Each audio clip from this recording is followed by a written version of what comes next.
Hi, Mikael Nielsen here. Thank you for watching this week's video newsletter, and particularly thank you so much for the overwhelming response to my question last week, whether intimate relationships is a subject that you would like for me to address more of in these weekly newsletters. It's been incredible the number of people who come back to me with, yes, please, can we have more of that? So I'm going to dedicate the newsletters for the rest of this year, definitely up until Christmas, the next few weeks, on intimate relationships. And I want to do sort of a double benefit in a way, because another key subject around this time of the year is that of Christmas. And intimate relationships and Christmas, putting those two things together and see if I can give you some hints and some things to think about and work with to make this time a more valuable, a more pleasurable, more enjoyable time for you and for your families. So Christmas is a weird thing, it's a funny thing, it's a wonderful thing, it's all kinds of things. It's also a very stressful time. Suicide rates are going up and depression rates are going up. And for many people, unfortunately, it is a very stressful time, which means it also impacts on our relationships. So I want to talk about both of those today. I have a kind of a, call it a bad habit, but I think I'm going to keep it because I quite enjoy it in some ways. From around the end of January, beginning of February, and the rest of the year from there on, whenever people talk about time speeding up and that intensity of time and all these things I have to do in that, I have this habit of often throwing in the comment saying, yeah, it's going to be Christmas soon. And very, very rarely do I get a positive response to that. It's like, oh no, don't mention Christmas. Oh yeah, I know it's going to come around way too quickly. What is it about Christmas? And the closer we get, when I say things like, yeah, it's going to be Christmas soon, from around October, November, it gets even worse. It's like people don't want that time. Stress is building. And I know for many families, it's a financial challenge. And then if you live in this part of the world, New Zealand, Australia, it's a double trouble because it's also summer holidays at the same time. So financially, that means the pressure is even bigger. It also means that we're going to have more time together. And at one level, that's a good thing. But also at another level, it can become stressful at the same time. What are we going to do with all this time together? And how are we going to do this as a family? So I want to address this stress levels that we have up around the Christmas time, and at the same time looking at relationships within that. And I'll be talking more about this in the coming newsletter, so I just want to kind of set the scene today. And this newsletter today will be a little bit longer than normal because I just want to make sure that at least the foundation, we got that. And I have talked over the last couple of weeks and in the last web TV show about the masculine and the feminine, which to me is the most important part of it. It's not about men and women. The challenges and the magic comes in understanding and working with the masculine and the feminine energies or frequencies, which is what we are made up of. And as a rule of thumb, most men are more masculine in essence than they're feminine, and most women are more feminine than masculine. But I will still stick primarily to talking about the masculine and the feminine. And then you can relate that into your life, whether you're a woman or a man, and what you feel your essence is, because not all men are primarily masculine. There are some men that are more feminine than masculine, and vice versa for women.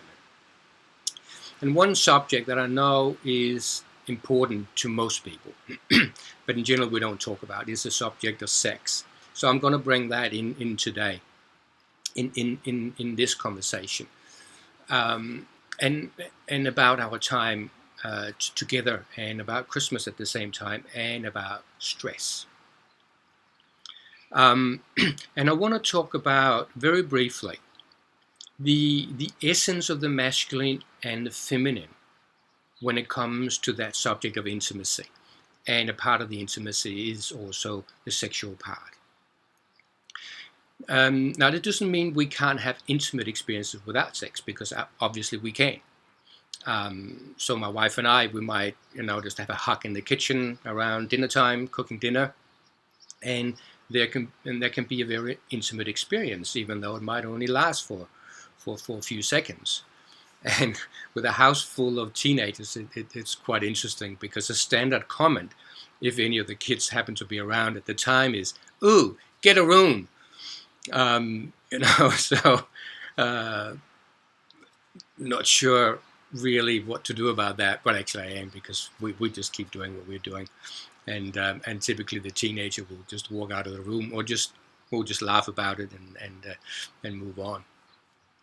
So yeah, intimacy is definitely available and possible without the sexual part.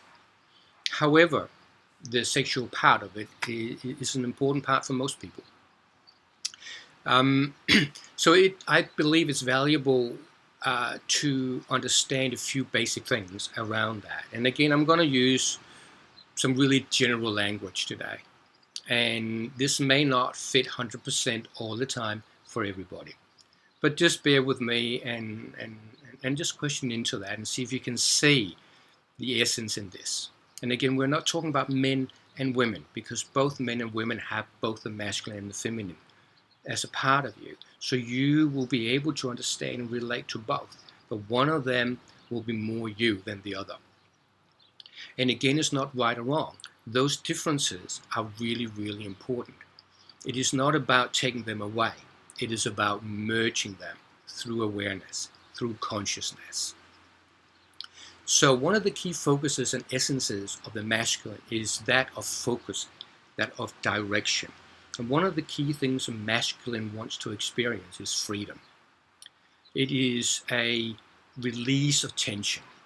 So from a sexual point of view, there's this sexual tension building, and the masculine wants to move towards that release of that, to move into this place of stillness, of peacefulness, tranquility, freedom. So from a sexual point of view, that's very much a focus of the masculine. I'm not saying the man, the masculine. Now the feminine is the exact opposite. The focus of the feminine in sex is that of connection and love. So the feminine, through intimacy, wants to experience the flow of life. And is not, the feminine part is not focused on getting towards, say, an orgasm, towards an end result. It is focusing on the journey, on the process of experiencing as much life, as much connection, as much love as is possible in that process. Now, that sounds like, how are we going to get on with that? How are we going to do that together? Masculine and feminine, so opposite things. But the reality is, that is where the magic is. And the magic is in being conscious, in meeting in this embrace where the masculine and the feminine come together through awareness. And what that means is that the masculine part of the process is aware, is conscious of the feminine, and is using the masculine focus and direction to guide into that feminine, to guide that whole experience. And from the feminine side, it is having that awareness and that trust and allowance of the masculine to guide that process, so that both can experience the essence of the masculine and the feminine together in the one moment. Whether it's a short moment or a long moment, doesn't matter. What matters is the consciousness. What matters is the awareness, which really comes down to being fully present within that which you are, fully present within the masculine energy, if that's what you primarily are, but being aware of the feminine energy, because you have that feminine within yourself. And for the feminine to be in that feminine energy and allowing that to blossom and flow.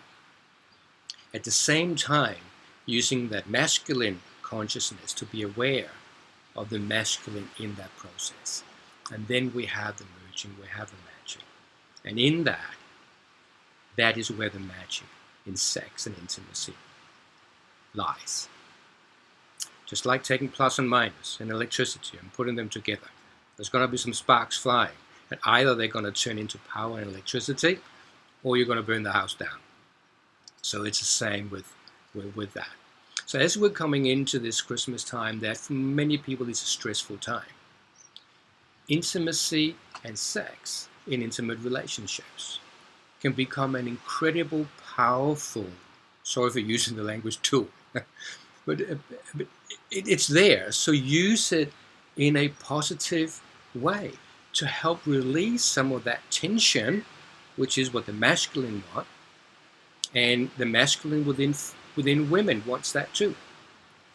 And then at the same time, use it to really foster that connection and love that the feminine needs, including the feminine within men needing that.